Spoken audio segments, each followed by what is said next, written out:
اور کسی قسم کی ٹیررزم ایکٹیویٹی بھی نہ ہو, نہ ہی پرتشدد کاروائیاں ہوں, نہ ہی لوگ کسی گروہوں میں بٹے ہوئے ہوں.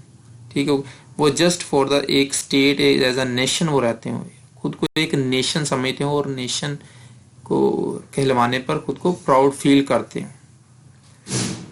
یعنی کہ اگر پاکستان کے آپ سٹیزن, آپ پراؤڈلی خود کو پاکستانی کہیں, نہ کہ آپ پنجابی, بلوچی, سندھی, سرحدی یا اس کے علاوہ مزید کوئی اور بنیاد پر. اس کو ان چیزوں سے انٹرنل ہارمونی پیدا ہوتی ہے اگر آپ خود کو ایک قوم کہتے ہیں. اچھا, پیس, انٹرنلی پیس بھی ہونا چاہیے.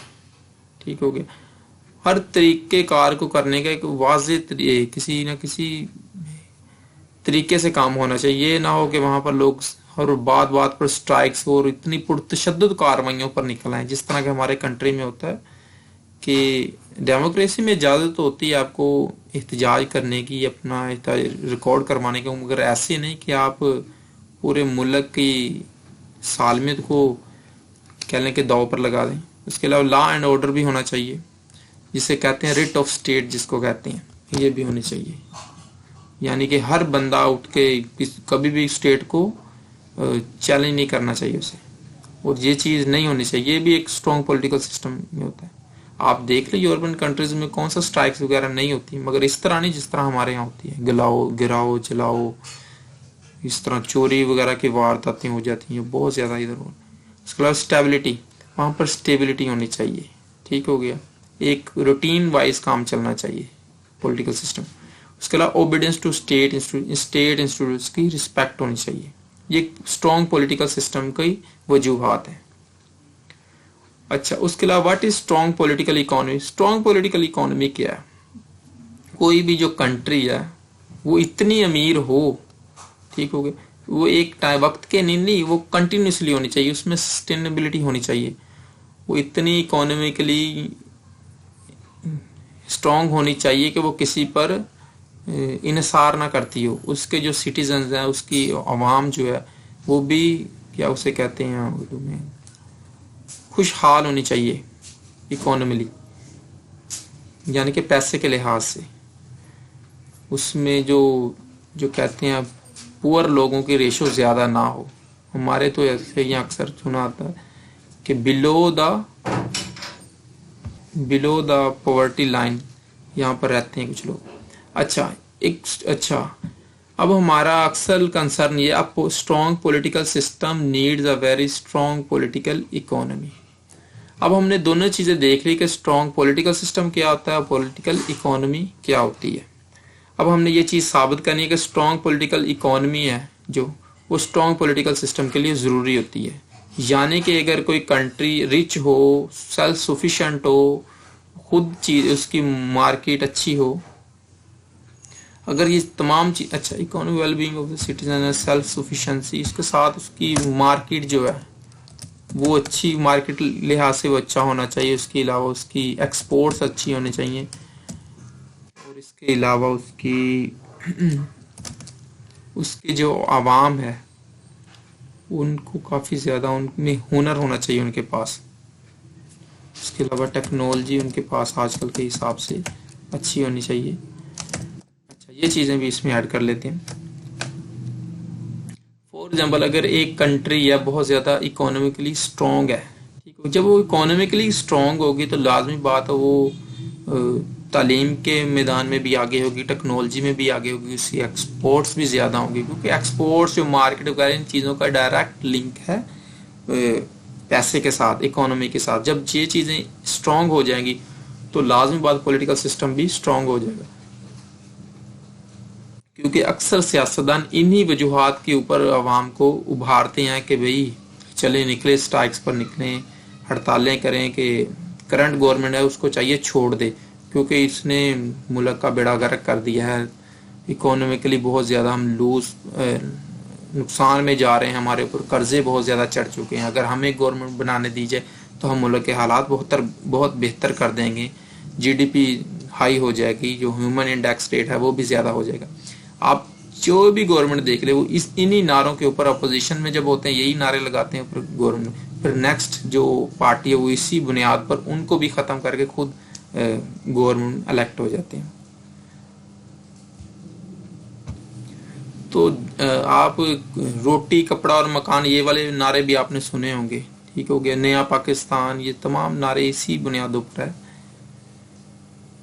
تو اچھا، اب ہم اس چیز یہ تو ہم نے تھوڑا ڈیفائن کر لیا نا کہ اگر کسی کی پولیٹیکل اکانومی کسی کنٹری کی اچھی ہوگی، وہاں کے لوگوں کا معیار زندگی اچھے سے ہوگا، وہاں وہ گورنمنٹ امیر ہوگی، اس پر قرضے وغیرہ نہیں ہوں گے، ٹھیک ہو گیا، وہ سیلف سفیشینٹ ہوگی، تو وہاں کا پولیٹیکل سسٹم بھی اسٹرانگ ہوگا. جس طرح اکثر آپ نے دیکھا جو جن کا پولیٹیکل سسٹم کمزور ہوتا ہے وہاں پر آئے دن اسٹرائکس وغیرہ ہوتی ہیں، وہ انہی وجوہات پر ہوتی ہیں کہ ان کے پاس اتنی اکانومی ان کی اسٹرانگ نہیں ہوتی، عوام گورنمنٹ کے خلاف ہو جاتی ہے، سڑکوں پر نکل آتی ہے، اور اس کے ساتھ ہی وہ گورنمنٹ کا جو پولیٹیکل سسٹم ہے اس کو چیلنج کرنا شروع کر دیتے ہیں، اس کی سیکیورٹی وغیرہ یہ تمام چیزیں خراب ہو جاتی ہے. اسموتھ ٹرانسفر آف پاور یہ بھی اس میں بھی رکاوٹ آ جاتی ہے، انٹرنل ہارمونی خراب ہو جاتی ہے، کیونکہ کچھ علاقوں میں آپ ڈیولپمنٹ کر پاتے ہیں، کچھ میں نہیں کر پاتے، اس وجہ سے بھی انٹرنل جو ڈس ہارمونی ہو جاتی ہے، اس کے پیس نہیں رہتا، لا اینڈ آرڈر کی سچویشن خراب ہو جاتی ہے، اسٹیبلٹی خراب ہوتی ہے، اور اسٹیٹ کو جو اوبیڈینس ہے وہ نہیں کرتے، لوگ احترام نہیں کرتے. اور اس کے علاوہ اب ہم نے بیسیکلی بات کرنی ہے کہ چائنا اور ملیشیا کے حوالے سے. تو ہم جو تمام چیزیں دیکھتے ہیں کہ چائنا اور ملیشیا میں ہیں، ان چیزوں کو آپ ایزیلی کمپیئر بھی کر سکتے ہیں اور انالیٹیکل ریزن بھی دے سکتے ہیں، کمنٹس بھی کر سکتے ہیں، آرگومنٹس بھی دے سکتے ہیں. Smooth transfer of power. اچھا، چائنا میں کیا ہے؟ چائنا میں تو یہ والا مسئلہ ہی ختم ہو گیا، وہاں پر کمیونزم ہے، ٹھیک ہو گیا، چائنا میں ایک کمیونزم ہے، کمیونزم، ٹھیک ہو گیا. اور جو کمیونزم ہے وہاں کا، وہی ان کی جو پیپلز جو ان کی ہے کمیونسٹ جو پارٹی ہے، انہی کی وہ پارلیمنٹ ہے، میجورٹی انہی کی ہے. اس کے علاوہ وہاں پر ان کی بہت زیادہ ممبرشپ ہے. تو اس طرح وہ انہوں نے جو لیبر کے تھرو وہ پاور میں بہت زیادہ. سٹارٹنگ میں جب 1949 میں چائنا میں ان کی انڈیپینڈنس ہوئی تھی، مونارکی ختم ہو گئی تھی اور یہ ان کی گورنمنٹ قائم ہو گئی تھی، تو اس کے بعد ان کے حالات بہت زیادہ خراب تھے. پولیٹیکل سسٹم بھی ان کا بہت کمزور تھا، پولیٹیکل اکانومی بہت اسٹرانگ تھی. اس کے بعد آپ کو پتہ ہے ماؤ زیڈونگ کی آپ نے ہسٹری دیکھی ہوگی، ماؤ زیڈونگ جو ہے ان کا ہیرو ہے، ان کو ہیرو کہتے ہیں وہ. تو اس نے بہت ساری اصلاحات کرنے کی کوشش کی، خاص طور پر اس نے لینڈ ریفارمز کرنے کی کوشش کی. اس نے جو وہاں کے فارمرز تھے، کسان تھے، ان کو بہکایا یا ان کو کچھ سمجھایا یا اس کی باتوں میں آگے یا اس کو اچھا سمجھا اس کے بعد.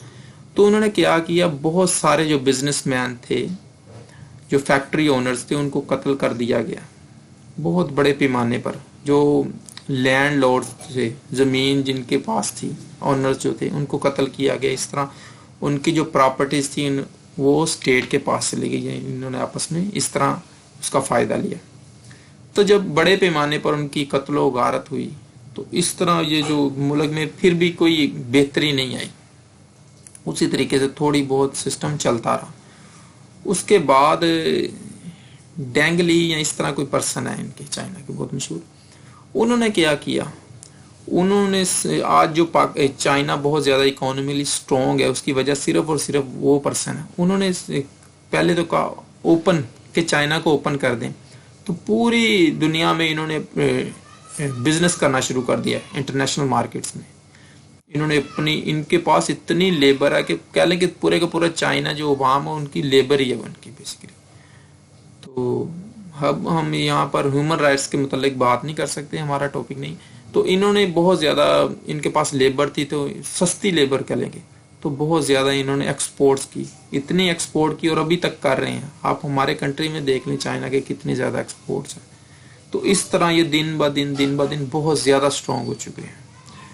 وہ کیسے، جب ان کی اکانومی اسٹرانگ ہوئی تو ان کا پولیٹیکل سسٹم مزید، پہلے بھی اتنا کمزور نہیں تھا ماؤ زیڈونگ کے بعد، آہستہ آہستہ یہ اسٹرانگ رہے، مگر اندرونی ان کے حالات اتنے اچھے نہیں تھے. ٹھیک ہو گیا. ان کی اسموتھ ٹرانسفر آف پاور میں بھی کچھ مسئلے ہوئے، کیونکہ جو ماؤ زیڈونگ ہے اس کی جو مسز ہے اس کو بھی انہوں نے ملک بدر کر دیا تھا، کیونکہ ان کے انٹرنل کوئی معاملات ہوئے تھے.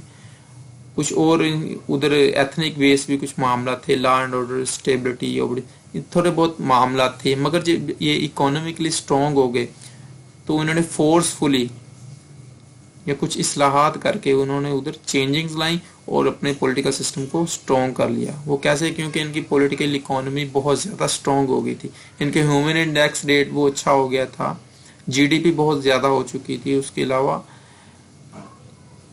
جب ہر بندے کو جاب ملنے لگی, کھانا ملنے لگا, کوئی بھی غریب نہیں رہا, تو اس سے پولیٹیکل اکانومی کی وجہ سے پولیٹیکل سسٹم ان کا بہت زیادہ مضبوط ہوگا. اب تو یہاں تک ہے کہ وہاں کا کوئی پرسن بھی اپنی گورنمنٹ کے اگینسٹ کوئی لفظ نہیں کہتا. وہاں پر اس طرح کی آزادیاں نہیں ہیں جس طرح ہماری کنٹریز میں, کیونکہ وہاں پر کمیونسٹ وہ اسٹیٹ ہے, وہ ایک اس کے علاوہ سیکولر اسٹیٹ بھی ہے, نہ تو ان کا مذہب کے ساتھ کوئی لینا دینا. اچھا, یہ چیزیں ہیں جس کی وجہ سے ان کی پولیٹیکل اکانومی اسٹرانگ ہوئی, ٹھیک ہے, اس کی وجہ سے ان کا پولیٹیکل سسٹم بھی اسٹرانگ ہو گیا. چائنا کا یہاں تک ہم نے بات کی. اب ہم آتے ہیں ملائیشیا کی طرف سے. ملائیشیا کیا تھا؟ ملائیشیا کو 1957 میں آزادی ملی تھی, یہ برٹش کی کالونی تھی. تو ادھر بیسیکلی وہاں پر کوئی مالے ایک باقاعدہ وہاں پر کچھ نسل ہے, اور اس کے علاوہ انڈینز بھی ہیں, چائنیز بھی ہیں, مگر اکثریت مالے ہیں. وہ اس کو کیسے لکھتے ہیں یہ دیکھیں, مالے ایتھنیسٹی ہے, ایک باقاعدہ نسل ہے. اس کے علاوہ چائنیز بھی ہیں وہاں پر, انڈینز بھی ہیں, اور وہاں کا ریلیجن جو زیادہ تر ہے وہ اسلام ہے. تقریباً 63 to 65% وہاں پر مسلمز ہیں, اور اسلام کو basically as a state official religion بھی کہتے ہیں. مگر وہاں کا جو قانون ہے وہاں اس میں اسلام کو نہیں, وہاں پر کامن لا امپلیمنٹ ہے. لینگویج انگلش ہے ان کی, ڈیموکریسی اور ساتھ میں مونارکی, سیم جسٹ لائک آپ یو کے برٹش کا جو پولیٹیکل سسٹم دیکھ لیں اس سے کافی زیادہ ملتا جلتا ہے. انہوں نے اپنے وہ نسل پرستی کو بھی کافی کنٹرول کیا ہوا ہے. وہاں پر ریلیجن کی آزادی ہر قسم کی, مگر کچھ نہ کچھ وہاں پر بھی پابندیاں ہیں اسلامک لحاظ سے. صرف اسلامی جو پابندیاں جو کہ ہر اسلامی کنٹری میں تقریباً ہوتی ہیں. اس کے علاوہ ان کی جو پولیٹیکل اکانومی بہت زیادہ اسٹرانگ ہوئی, اس کی وجہ صرف اور صرف یہ ہے کہ انہوں نے بھی چائنا کی طرح بہت زیادہ ٹریڈ میں بہت زیادہ کام کیا, ایکسپورٹس میں. آپ ان کی امیجز دیکھیں, ان کی سٹیز ایسے لگتی ہیں جیسے کہ یورپ ہے, پوری کی پوری وہ اتنی زیادہ ڈیولپ ہو چکے ہیں. وہاں پر ایجوکیشن لیول بھی ان لوگوں کا بہت زیادہ ہائی ہے, ٹیکنالوجی میں بہت زیادہ آگے. اس کے علاوہ جو چپس وغیرہ الیکٹرانک چپس جو ہوتی ہیں, الیکٹرانکلی انہوں نے بہت زیادہ کام کیا. اس کے علاوہ پیٹرولیم کے اوپر یا اور بھی انہوں نے ایگریکلچر میں بہت زیادہ کام کیا ہوا ہے. تو اس طرح ان کی اکانومی بہت زیادہ اسٹرانگ ہے. چائنا کی تو آج کل 1-2 دہائی ہوئی ہے, اسٹرانگ ہوئی ہے, مگر ملیشیا جب سے 1957 کے بعد لگاتار 2005 تک 5% to 6% per G D P ان کی پر ایئر انکریز کر رہی تھی. اتنی اچھی ریشو تھی. تو اگر جس طرح ان کی پولیٹیکل اکانومی اسٹرانگ تھی, اسی طرح ان کا جو پولیٹیکل سسٹم وہ بھی بہت اسٹرانگ تھا. وہاں پر کوئی کسی قسم کا مارشل لا یا اس طرح کا کوئی بدامنی نہیں ہوئی.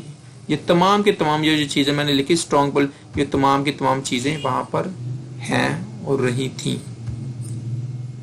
تو یہ وجہ صرف اور صرف ان کے پولیٹیکل سسٹم کے مضبوط ہونے کے پیچھے. ٹھیک ہے, اکانومی میں نے آپ کو ان کی بتا دی ہے.